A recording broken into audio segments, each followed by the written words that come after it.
Dans l'actualité, le bâtonnier de l'ordre des avocats ôte le micro aux avocats de Ousmane Sonko. Les conseillers du leader de PASTEF devaient s'adresser à la presse cet après-midi pour s'exprimer sur l'affaire dite des 94 milliards.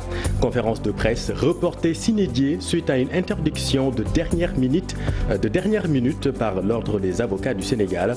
On vous explique pourquoi dans ce journal. Ethiopian Airlines échappe à une nouvelle catastrophe aérienne. Panique à bord d'un Boeing 767. L'un des réacteurs de l'avion a pris feu quelques minutes après son décollage. Le pilote a réalisé la prouesse d'un atterrissage en urgence à l'AIBD. Pas de blessés, mais les passagers ont eu la peur de leur vie. Évacuation immédiate des immeubles des HLM Maristes. Les ex-Lionnes de basket prêtes à jouer le match de leur vie. Elles ne quitteront pas les lieux tant que les possibilités de relogement ne sont pas clairement définies. Et puis suite de notre série de reportages Ila Touba, à J-8 du Grand Magal, les Rassaïdes résonnent dans les rues de Dakar. Les jeunes de la Médina s'organisent avant la grande ruée Ila Touba.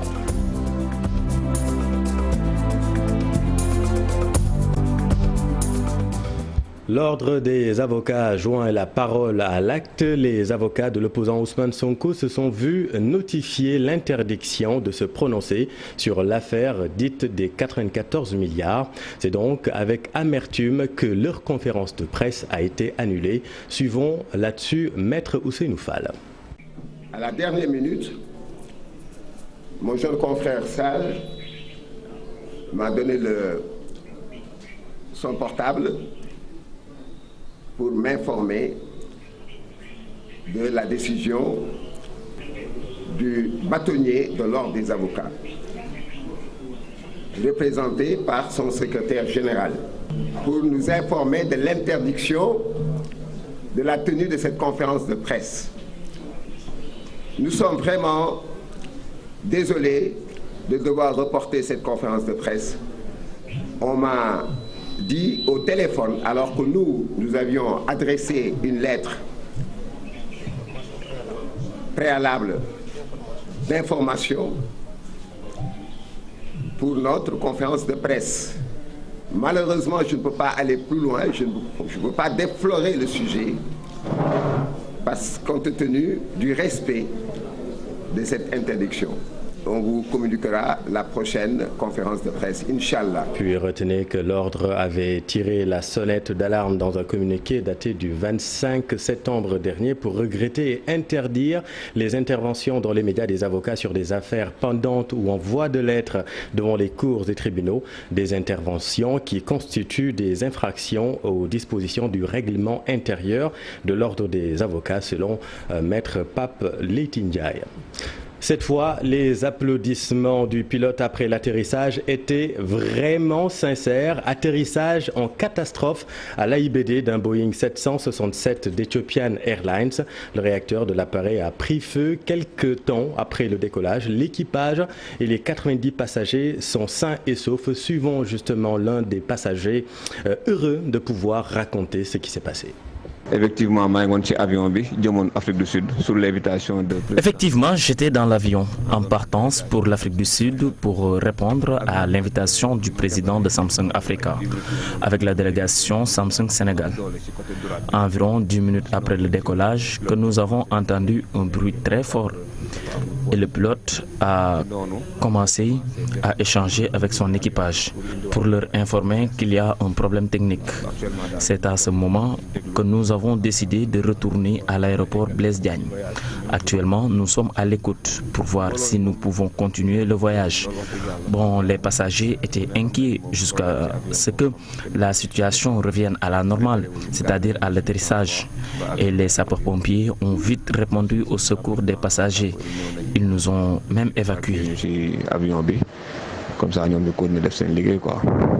À noter que l'avion assure la liaison Dakar-Addis Abeba. Le chef du département Relations publiques et communication l'assure. L'incident a été vite maîtrisé grâce à l'intervention des secours et que les plans de vol n'ont pas été perturbés. Nos équipes ont été informées de l'incident ce matin avec ce vol-là et en parfaite collaboration avec l'équipage à bord. Donc le plan d'urgence a été rapidement activé au sein de l'aéroport Dakar-Blaise Diagne. Il faut se féliciter de la réactivité du professionnalisme des équipes de sapeurs-pompiers et d'urgence au sol qui ont pu quand même gérer cet incident-là. Heureusement, il y a eu plus de peur que de mal. Donc aujourd'hui, tous les passagers ont été acheminés au niveau de l'aérogare de l'aéroport Dakar-Blaise Diagne. Il n'y a pas eu d'incident au niveau des passagers. Ce qu'il faut se féliciter aujourd'hui, c'est de la réactivité du professionnalisme des équipes des sapeurs-pompiers qui ont pu quand même gérer cet incident-là sans aucun incident, sans aucun problème, pardon. Il est important de signaler que depuis cet incident-là, il faut noter quand même que les opérations se déroulent normalement au niveau de l'aéroport Dakar-Blaise Diagne. Les vols en partance ou à destination de Dakar se déroulent normalement. Les avions se posent et décollent. Je pense qu'il est important quand même de signaler ce fait-là. Et dans tous les cas, c'est quand même un accident de plus pour la compagnie éthiopienne. En mars dernier, déjà, le même type d'appareil s'était écrasé à Addis Abeba. Là aussi, quelques minutes après le décollage, le crash avait provoqué la mort de 157 personnes. Pape Farah-Gningue. Plus de peur que de mal, le pilote du vol ET908 d'Ethiopian Airlines a dû faire demi-tour à peine après décollage pour atterrir d'urgence sur le tarmac de l'aéroport international Blaise Diagne de Diass. Le Boeing 767-300 à destination d'Addis Abeba via Bamako a connu des défaillances. Le moteur droit ne fonctionnait plus.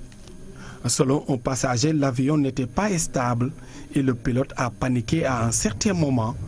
Il précise que l'équipage de service d'urgence avait aussi du mal pour refroidir le moteur. Toutefois, tous les passagers ont été évacués sains et saufs. À bord de ce Boeing, il y avait 90 passagers, dont les membres d'équipage.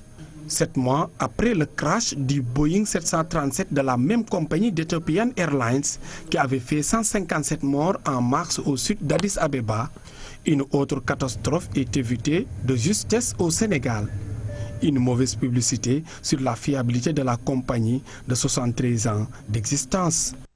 Merci Pafara, et voilà ce que nous pouvions dire sur cette affaire. Les ex-Lions du basket refusent de quitter leurs habitations au Mariste. Vous le savez, ces immeubles sont visés dans la décision de la SNHLM de déloger les habitants des immeubles menaçant ruine. Ces Lions de la génération des Mamatifal exigent un site de recasement avant de libérer le plancher. Aïssatou Gueiba et Jafar Abab. Des immeubles qui menacent ruine, un patrimoine que ces anciennes Lions de la Teranga ont reçu en récompense à leurs nombreuses réalisations. C'était sous le régime du président Abdou Diouf. Des années après, elles sont contraintes de quitter leur habitation. Un arrêté de la part du préfet leur demande de quitter les lieux. Aujourd'hui, si on va jusqu'à nous dire que nous n'avons rien ici, que ces appartements ne nous appartiennent plus, là on se pose des questions. Dans quel monde sommes-nous? Nous disons que nous n'accepterons jamais de quitter ces lieux sans pour autant que la SNHLM n'accepte quand même de nous mettre quelque part ou de signer des papiers clairs sur des bases claires. Tout ce que M. Kassé nous avait dit, il n'a rien fait de tout ce qu'il avait dit avec nous. Après les parquets, ces anciennes Lions entament un autre combat. Elles lancent un appel aux jeunes de l'équipe de basket actuelle et aux autorités d'apporter leur soutien. Je lance un appel aussi à mes jeunes sœurs, leur disant, certes aujourd'hui nous sommes dans cette situation. Qu'est-ce qui nous dit que demain elles ne seront pas dans la même situation que nous? Nous avons confiance à notre président. Nous avons confiance à la loi de notre pays. Des Lions qui ont défendu les couleurs de la nation à travers le basketball. Aujourd'hui, elles demandent une seule chose, plus de considération et de reconnaissance. Merci Aïssatou. Selon le dernier rapport de la FAO, près de 170 millions de personnes risquent d'être touchées par la famine en Afrique de l'Ouest, une situation qui risque de frapper le Sénégal. Donc, Dr Tamsir Mbaye, chercheur à l'ISTRA, revient sur les causes de cette insécurité alimentaire. Il est interrogé par Ibou Diouf. Bon, on a lu dans le rapport de la FAO qu'il y a risque d'insécurité alimentaire en Afrique et aussi au Sénégal. En tout cas, plusieurs causes pourraient expliquer cette situation. D'abord, avec la variabilité climatique qui induit un début et une fin de l'hivernage assez capricieux, qui fait que les populations ne sont pas toujours bien préparées à cela. D'autant qu'il nous faudrait davantage utiliser l'information climatique pour mieux être résilient par rapport à ces caprices dus à la variabilité climatique. L'autre élément, c'est la dégradation des surfaces cultivables. Bon, dans l'urgence, je sais que le gouvernement prendra les dispositions nécessaires si cette crise-là s'avère pour appuyer les populations demanderesses d'aide. Mais moi, je suis d'avis qu'il nous faudrait dépasser ces situations d'urgence et travailler à des solutions structurantes. Et puis les eaux usées dégoulinent dans presque partout à Scat Urbam. Les populations ont même du mal à se frayer un chemin à cause de ces eaux stagnantes. Et pour couronner le tout, une odeur fétide inquiète la santé des riverains. Suivant ce reportage de Habib Faye et Modou Diop. Voici la racine du mal, des eaux usées provenant de ce canal et qui inondent la rue avec une odeur nauséabonde. Nous sommes à Scat Urbam, les populations de la localité n'en peuvent plus. On dirait que nous n'avons pas de chef de quartier. Nous avons appelé l'ONAS à 2 voire 3 reprises, mais en vain. Le canal continue de déverser de l'eau nauséabonde. Nous sommes exposés avec nos enfants. Ce calvaire, nous le vivons depuis des jours.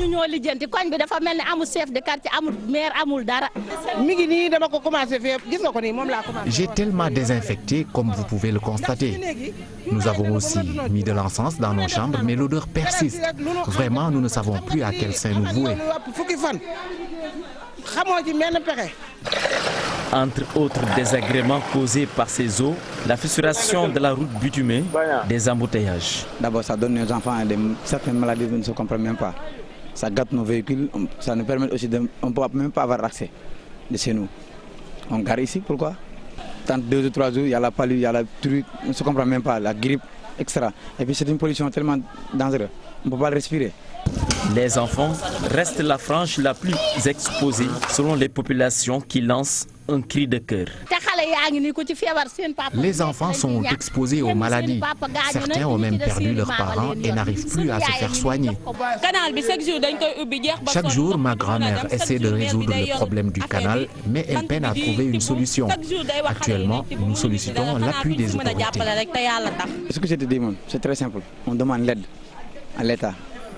Un calvaire que vivent les populations de Scat Urbam depuis plusieurs jours. Une localité confrontée de manière récurrente à des problèmes liés à l'assainissement.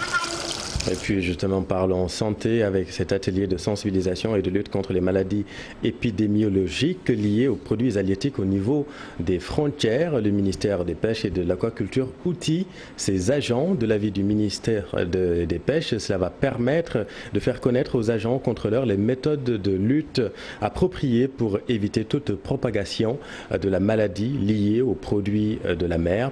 Suivons là-dessus la ministre Aminata Mbengue-Ndiaye. Qu'à l'issue de cette formation de sensibilisation, le dispositif de contrôle sanitaire des produits halieutiques et de lutte contre la propagation des maladies épidémiologiques dans les zones frontalières va être renforcé, que les agents chargés du contrôle et de la certification au niveau des frontières vont maîtriser davantage les conduites à tenir et les méthodes de lutte à adopter en période d'épidémie pour empêcher la propagation des maladies, et que vraiment tout sera suivi d'effet sur le terrain lorsque vous allez, financé par la Banque mondiale, pour son appui au développement des secteurs créateurs de richesse et de bien-être pour la population sénégalaise, notamment le secteur de la pêche qui occupe une bonne place dans les politiques publiques mises en œuvre par le plan Sénégal émergent. Aminata Mbengue interrogé par notre équipe à Rufisque. Le G7 refuse l'idée d'élargir les discussions avec toutes les organisations syndicales. Idée avancée par le secrétaire général de la présidence, Mohamed Boun Abdallah Dionne. Une démarche certes inclusive, mais qui rame à contre-courant des résultats des élections de représentativité. Voyons tout cela avec Pape Faraning et Lamine Mendian. Le G7 est catégorique. L'organisation syndicale de l'éducation n'acceptera jamais que l'État discute avec les minorités, même si le G20 trouve l'annonce de l'ancien Premier ministre responsable. Là, nous sommes formels. On dit dura lex sed lex, dure la loi, mais c'est la loi. Écoutez, le gouvernement du Sénégal, à travers l'arrêt qui a organisé les élections, n'a que comme interlocuteur, mais les syndicats du G7, qui sont élus et qui sont représentatifs. Toute autre attitude remet en cause l'arrêté et nous ne l'accepterons pas. Mais aujourd'hui, cette question commence à avoir un dénouement parce que c'est une violation de la loi que le gouvernement discute avec avec un groupe de syndicats d'enseignants et laisser de côté les autres syndicats. C'est pour cela que donc nous sommes ouverts à entendre le Premier ministre. Pour le secrétaire général du QSEMS, l'État n'a pas le droit de violer les textes. Saourou Sène appelle le G20 à discuter avec le G7. Entre nous, organisations syndicales, dits représentatifs, et les organisations non représentatives, qu'on se retrouve, qu'on partage sur nos préoccupations et que le G7 se charge de porter ces préoccupations devant le gouvernement. G7 ou G20, les revendications restent les mêmes. Le respect du protocole d'accord signé. Les actes de reclassement, les actes d'avancement, de validation, donc qui peinent à sortir. Ensuite, les rappels, le coût des rappels déjà dépasse plus de 100 milliards. Il s'agit fondamentalement du système de rémunération des agents de l'État, la question des sortants du CNEPS de Thiès, le recrutement des diplômés, plus l'institution du décret instituant le corps des PCMG en EPS. À peine une semaine après l'ouverture des classes, l'annonce de l'ancien Premier ministre de discuter avec toutes les organisations syndicales divise les acteurs de l'éducation, une situation qui risque d'engendrer des remous pour l'année académique en cours. Merci Pape Farah. Et puis sortie de la 45e promotion de la police, 1492 récipiendaires ont reçu les honneurs lors de la cérémonie de fin de promo. Le ministre Aly Ngouille Ndiaye a saisi l'occasion pour révéler que d'autres recrutements massifs se feront dans les années à venir. Il appelle à la synergie nationale pour faire face aux menaces terroristes. Et puis retenez également à propos de la police que le commissaire Bara Sangaré est le nouveau patron de la sûreté urbaine. Bara Sangaré, l'ex-commissaire des Parcelles Assainies, célèbre depuis l'affaire de la pharmacie, souvenez-vous, Fadilou Mbaké. Restons avec les hommes de loi. L'armée sénégalaise a installé le colonel El Hadj Malik Diagne à la tête du commandement de la zone militaire numéro 1. Cet officier d'artillerie âgé de 51 ans sera désormais le coordonnateur des cérémonies militaires, comme l'organisation de la cérémonie du 4 avril, de la journée des forces armées. Suivons tout cela avec Maguette Souaré Diallo et Lamine Mendian. Il est désormais à la tête du commandement de la zone militaire numéro 1 qui couvre la région de Dakar. Le colonel El Hadj Malik Diagne est conscient de la mission qui lui est assignée. Le commandant, pour être trivial, il commande. Donc c'est lui qui est responsable administrativement, c'est lui qui est responsable sur le plan opérationnel, c'est lui qui est responsable juridiquement devant les hautes autorités et aussi devant les subordonnés. Donc c'est lui qui est à la charge de diriger la formation qui est placée sous ses ordres. Surnommé maître de cérémonie, le colonel Diagne est le nouveau responsable principal des cérémonies militaires dans la capitale. Comme tout le monde le sait, est l'un des principaux responsables de l'organisation des cérémonies à Dakar, dans la région de Dakar. Donc en particulier, l'organisation du défilé du 4 avril, c'est lui le principal coordinateur. La journée des forces armées, c'est lui le principal organisateur. Les différentes cérémonies d'hommage, quand il y a un événement malheureux, c'est lui qui est le principal responsable. La sécurité des cantonnements lui incombe. et toute autre activité que le commandement jugera utile de lui confier. Âgé de 51 ans, le colonel El Hadj Malick Diagne est sorti de l'école militaire de Saint-Cyr en France en 1994. L'année d'après, cet officier d'artillerie intègre le 12e bataillon. Son premier défi, l'organisation de la journée des forces armées le 10 novembre prochain. Merci Maguette. Parlons maintenant de l'accès à la terre. L'initiative Prospective agricole et rurale IPAR et le CNCR lancent un projet de recherche-action. Il s'agit d'une promotion d'une gouvernance foncière inclusive pour une amélioration des droits fonciers des femmes au Sénégal. Suivons le reportage de Ibou Diouf et Diafaraba. Beaucoup d'études confirment une ruée vers la terre. Depuis quelques années, le Sénégal est confronté à une demande particulièrement forte. Dans cette gouvernance financière, les femmes se sentent lésées, d'où un projet de recherche-action pour améliorer les droits fonciers des femmes au Sénégal. Et pendant longtemps, on parle de l'amélioration des droits fonciers des femmes, sans pour autant faire le lien aussi avec leur absence au niveau de ces instances décisionnelles. L'accès aux femmes peut être bénéfique, je pense, en regardant la situation de Toubacouta, parce que quand les femmes accèdent à la terre constitue juste un moyen vers l'autonomisation. Donc ça leur permet d'avoir des activités. Et on sait que quand les femmes ont des activités, quand les femmes créent des revenus, c'est dans le ménage qu'elles réinvestissent en premier, 10%. Et donc on a voulu évaluer les forces et les faiblesses pour voir comment on peut aller vers une loi au Sénégal. Et c'est ce qui nous a amené à évaluer le quota. Une synthèse comparative des résultats clés de l'étude de base pour réussir la promotion d'une gouvernance foncière avec une bonne part réservée aux femmes. Ça, je pense que c'est une étude qui a été faite sur 3 communes. Et les zones, vous voyez, n'ont pas été choisies fortuitement, puisque les résultats l'ont montré. Vous avez vu des différences dans les zones, mais aussi des recommandations et des perspectives différentes. Je pense que le passage à l'échelle ne serait pas très difficile, puisque le choix a été très bien fait. À travers l'approche de la recherche-action, l'IPAR et ses partenaires proposent d'évaluer les initiatives déjà mises en œuvre dans différentes zones écologiques du Sénégal. Merci Ebou. Et puis économie à présent, un ouvrage sur la recherche prospection sur le financement interne du développement, une initiative de programme USAID et sous budget de l'ONG 3D et du CERIF. L'objectif est de faire une étude prospective sur les possibilités de financement interne au Sénégal. Dans cet ouvrage, les insuffisances au niveau de mobilisation des ressources sont situées. Suivant le professeur Ismaël Madiorfa, le ministre d'État et le coordonnateur de l'ONG 3D, Moundiaï Sissé, interrogé par Ibou Diouf. C'est alerter l'État sur les fuites de recettes qui limitent aujourd'hui le financement du développement par nos ressources endogènes. Nous avons encouragé les efforts de rationalisation des dépenses publiques entamés par le président de la République, mais nous avons estimé qu'on peut encore faire davantage en étant beaucoup plus regardant sur les fuites de recettes et en essayant également de voir d'autres secteurs au niveau desquels on peut faire des économies d'échelle. On peut faire également une rationalisation des dépenses. Voilà ce qui motive donc notre action à travers cette étude et à travers d'autres actions que nous avons eu à faire.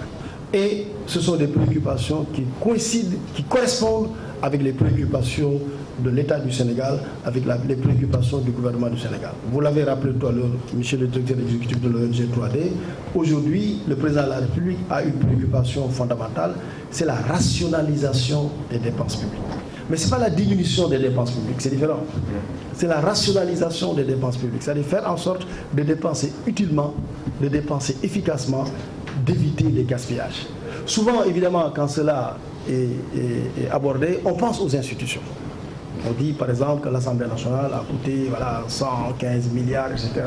Bon, donc je pense que l'ouvrage, en tout cas, ce matin, porte sur une des problématiques qui intéresse le Sénégal, qui intéresse le président de la République, pour lui transmettre, et j'espère que ce sera fait, l'exemplaire que vous voudrez bien dédicacer Et puis venons-en à notre reportage. Ila Touba, Safar célébré partout dans les rues de la Médina par les talibés mourides. Les récitals de Coran et de Khassaïd résonnent dans les rues de Dakar. Et vous allez le voir, cette année, les Berndés commencent à Dakar avant de rallier la ville sainte. C'est un reportage de Habib Faye et Moudou Diop.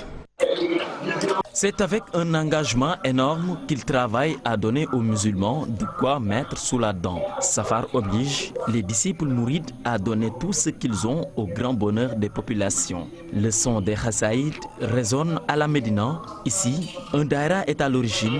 À la base, c'est d'une digue recommandation de Serigne Touba. C'est sur ça que nous sommes éduqués. Cuisiner, distribuer des repas et travailler pour Serigne Touba. Ce n'est pas dur et c'est grâce à Serigne Touba que nous le faisons. Notre amour en Serigne Touba n'a pas de limite. Composé à majorité de jeunes, le Daïra a mis en place beaucoup de commissions pour préparer chaque année le Safar. Nous organisons chaque mercredi un Daïra et chacun des membres cotise. L'argent est mis dans la caisse de Safar. Serigne Touba aimait le Coran. Ce livre avait une place primordiale en lui jusqu'à ce qu'il parte en exil. Nous ne voulons que la bénédiction du Cheikh. Le Safar de cette année est exceptionnel, avec l'ouverture de Massalikul Jinan, ce qui veut dire que le Grand Magal ne sera pas comme les autres éditions. C'est une tradition. Nous avons des terres turques pour le café Touba. C'est la modernisation et Serigne Touba le faisait en 1902. Le café Touba est toujours hygiénique. De la Médina à Massalikul Jinan, les fidèles convergent pour la prière et le récital de Coran. Au début du mois, nous rendons grâce à Allah et nous distribuons de la nourriture et récitons le Coran et les Khassaïd. Nous débutons le Safar dans cette mosquée. 2 jours avant le Grand Magal, nous quittons pour rejoindre Touba. Mais actuellement, nous travaillons ici pour Serigne Touba seulement. Safar, le deuxième mois musulman, est célébré par les mourides dès l'apparition de la lune jusqu'au 18e jour qui marque l'exil au Gabon du fondateur du mouridisme. À cet instant, partout au Sénégal, tous au cœur du 18 Safar. Voilà, Ila Touba Habib avec la TFM, bien évidemment. Et puis retenez qu'une rencontre d'évaluation a eu lieu à Touba. La rencontre a été présidée par le ministre de l'Intérieur, Aly Ngouille Ndiaye. Nous y reviendrons avec notre équipe à Touba. Un mot de sport avant de clôturer cette édition. Ligue africaine des champions. La manche retour du match du dernier tour des préliminaires entre Zamalek et Génération Foot est reprogrammée le 24 octobre prochain au Caire. La décision émane ce mardi de la Confédération africaine de football. Génération Foot Zamalek, donc reprogrammé le 24 octobre prochain. Football amical, match Brésil-Sénégal du 10 octobre prochain. Les deux sélections sont présentes à Singapour. Elles y effectuent leur première séance d'entraînement. Des Lions manquent à l'appel tout de même de la tanière et l'absence de l'un d'eux, en l'occurrence Mbaye et sur un fond de polémique. Cheikh Sadibou Diarra nous raconte tout ça. L'équipe nationale du Sénégal est à Singapour. Les Lions ont même effectué leur première séance d'entraînement sur l'île asiatique. Une tanière amputée de 2 de ses membres, le gardien de but Edouard Mendy et l'attaquant Mbaye Niang manquent à l'appel. Les sociétaires de Rennes déclarent forfait à cause de blessures. Le cas du buteur est toutefois déclaré sans gravité, ne pouvant pas l'empêcher de jouer selon le staff médical. Mbaye Niang a cependant préféré rester en France, au grand dam d'Aliou Cissé et des fédéraux. Des absences qui n'ébranlent pas la confiance du sélectionneur national. Il promet de faire jeu égal avec le Brésil et ses nombreuses stars du ballon rond. La Seleção au complet avec l'arrivée du reste du groupe ce mardi a effectué sa première séance d'entraînement à Singapour. Merci Charcé Adibou, c'est la fin de cette édition. L'info continue dans Soir d'info. C'est à vous Aram, vous parlez économie ce soir.